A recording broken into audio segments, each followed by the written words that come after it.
ಇನ್ನು ಮುಂದೆ ನಿಮ್ಮ ನೆಚ್ಚಿನ ಧಾರಾವಾಹಿಗಳ ಫುಲ್ ಎಪಿಸೋಡ್ಗಳು ಸನ್ ನೆಕ್ಸ್ಟ್ ಆಪ್ನಲ್ಲಿ ಮಾತ್ರ.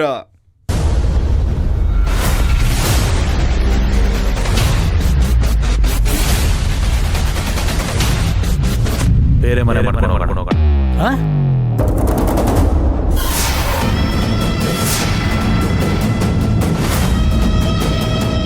ಹಾಗಂತ ಇದನ್ನ ನೆನೆ ನನ್ನ ಫಂಕ್ಷನ್ ಇಂದ ದೂರ ಇಟ್ರು, ಅದಕ್ಕೋಸ್ಕರ ನಿರ್ಧಾರ ತಗೋತಾ ಇದ್ದೀನಿ ಅಂತಲ್ಲ.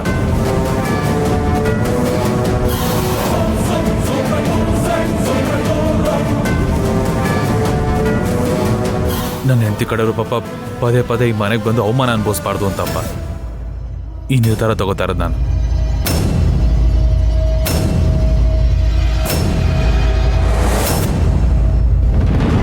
ಈ ವಿಷಯನ ಎಲ್ರಿಗೂ ತಿಳಿಸ್ಬೇಕು ಅಂತಾನೆ ಇವತ್ತು ಇಲ್ಲಿ ಕೂತ್ಕೊಂಡು ಮಾತಾಡ್ತಾ ಇದ್ದೀನಿ ಅಪ್ಪ.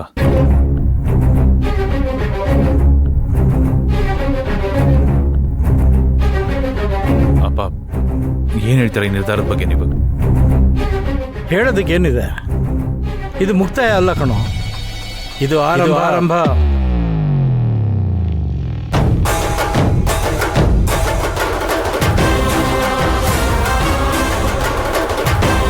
ಇನ್ಮೇಲೆ ನಿನ್ನ ಬೆಲೆ ಇಲ್ಲಿರೋರೆಲ್ಲರಿಗೂ ಗೊತ್ತಾಗುತ್ತೆ.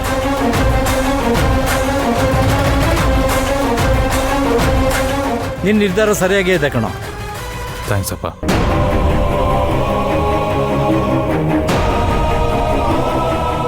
ನಾಳೆಯಿಂದ ನಾವು ಸಾಮಾನು ಹುಡ್ಕಕ್ಕೆ ಶುರು ಮಾಡ್ತೀವಿ.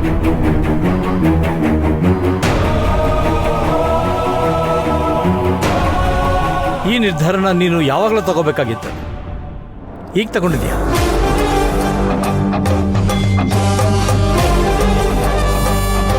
ಒಳ್ಳೆದಾಗಿ ಭೇಷ್ ಮಗನೇ.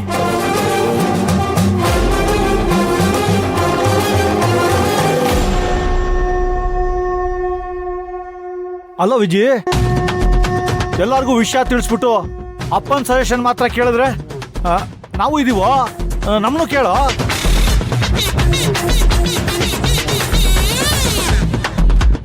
ನೀನು ತಪ್ಪು ತಿಳ್ಕೊಂಡಿದ್ಯಾ ಅಣ್ಣ. ನಾನು ಅಪ್ಪನ ಹತ್ರ ಕೇಳಿದ್ದು ಸಜೆಷನ್ ಅಲ್ಲ, ಪರ್ಮಿಷನ್. ಆ್ಯಂಡ್ ನಿಮ್ಗಳಿಗೆ ಕೊಡ್ತಾ ಇರೋದು ಇನ್ಫಾರ್ಮೇಶನ್.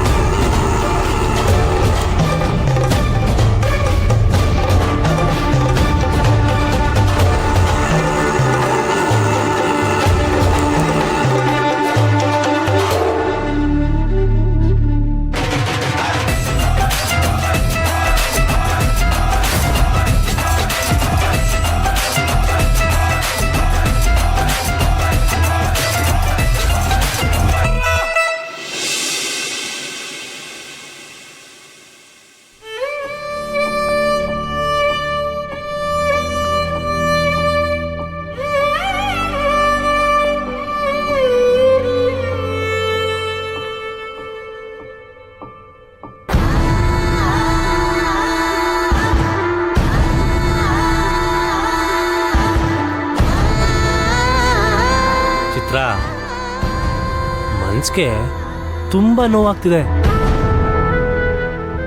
ಈ ಇಂಟರ್ವ್ಯೂ ಕಾರ್ಡು ವೇಸ್ಟ್ ಆಗ್ಬಿಡ್ತಲ್ಲ.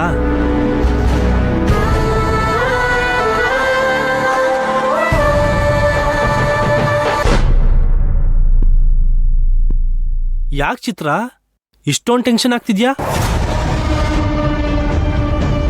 ನಾವೇನ್ ಮಾಡಕ್ಕಾಗತ್ತೆ ಹೇಳು, ಎಲ್ಲ ನಮ್ಮ ಕೈ ಮೀರಿ ನಡೀತಿದೆ. ಆದರೂ ನನಗೆ ತುಂಬ ನೋವಾಗ್ತಿದೆ. ಎಲ್ಲ ನಾವು ಅಂದ್ಕೊಂಡಂಗೆ ನಡೆಯುತ್ತಾ? ಎಲ್ಲ ನಮ್ಮ ಕೈ ಮೀರಿ ನಡೀತಿದೆ ಅಷ್ಟೇ. ನಾನು ನಿನಗೆ ಮೊದಲೇ ಹೇಳಿರ್ಲಿಲ್ವಾ ಕೆಲ್ಸಕ್ಕೆಲ್ಲ ಹೋಗೋದೆಲ್ಲ ಬೇಡ ಅಂತ? 2 ಮಕ್ಳನ್ನ ಹಿಡ್ಕೊಂಡು ಕೆಲ್ಸಕ್ಕೆ ಹೋಗೋದು ತುಂಬ ಕಷ್ಟ ಆಗತ್ತೆ ಅಂತ. ನೀನೆಲ್ಲ ನನ್ನ ಮಾತು ಕೇಳ್ತೀಯ ಹೇಳು? ಕೇಳಲಿಲ್ಲ. ನೋಡು ಇವಾಗ ಏನಾಯ್ತು ಅಂತ. ನನಗಂತೂ ತುಂಬ ಬೇಜಾರಾಗ್ತಿದೆ. ಚಿತ್ರ, ಒಂದು ಮಾತು ಹೇಳ, ನೀನು ಎಲ್ಲಿಗೂ ಹೋಗೋದು ಬೇಡ, ಆರಾಮಾಗಿ ಮನೆಯಲ್ಲೇ ಇರು. ನಾನು ನಿನ್ನ ರಾಣಿ ಥರ ನೋಡ್ಕೊಳ್ತೀನಿ. ಅಲ್ಲ, ನೀನು ಕೆಲ್ಸಕ್ಕೆ ಹೋಗಿ ಸಂಪಾದಿಸಿ ಸಾಧಿಸೋದಾದ್ರೂ ಏನಿದೆ? ನೀನೆಲ್ಲಿ ನನ್ನ ಮಾತು ಕೇಳ್ತೀಯ ಹೇಳು? ಆದರೂ ನಾನು ಹೇಳೋದ್ರಲ್ಲೂ ಒಂದು ನ್ಯಾಯ ಇರೋದಕ್ಕೆ ತಾನೆ ಹೀಗೆಲ್ಲ ಆಗಿರೋದು. ನಿನಗಿಂತ ಶಕ್ತಿಶಾಲಿ ಆ?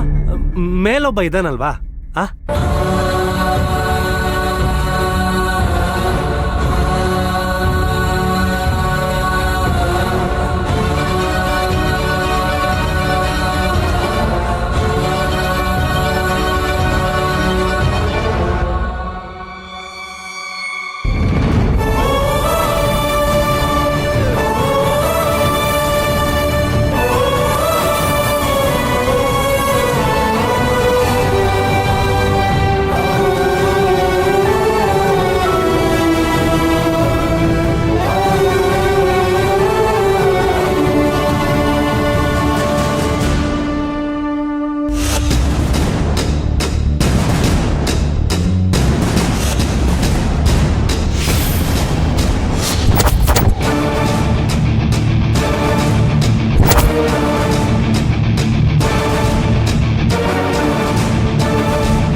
ನಿಜವಾಗ್ಲೂ ಕೆಲ್ಸಕ್ಕೆ ಹೋಗ್ಲೇಬೇಕಾ? ನಾನು ಕೆಲ್ಸಕ್ಕೆ ಹೋಗೇ ಹೋಗ್ತೀನಿ. ಅದೇ ಕಹಿ ಸತ್ಯ. ನೀವು ಒಪ್ಕೊಂಡ್ರೆ ಒಳ್ಳೇದು.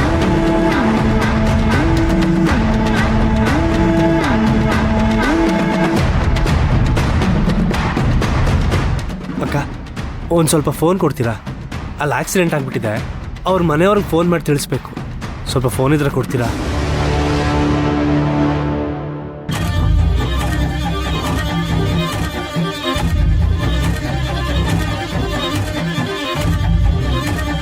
ನಾನು ಕೆಲ್ಸಕ್ಕೆ ಹೋಗೇ ಹೋಗ್ತೀನಿ. ಅದೇ ಕಹಿ ಸತ್ಯ. ನೀವು ಒಪ್ಕೊಂಡ್ರೆ ಒಳ್ಳೇದು. ಅಲೋ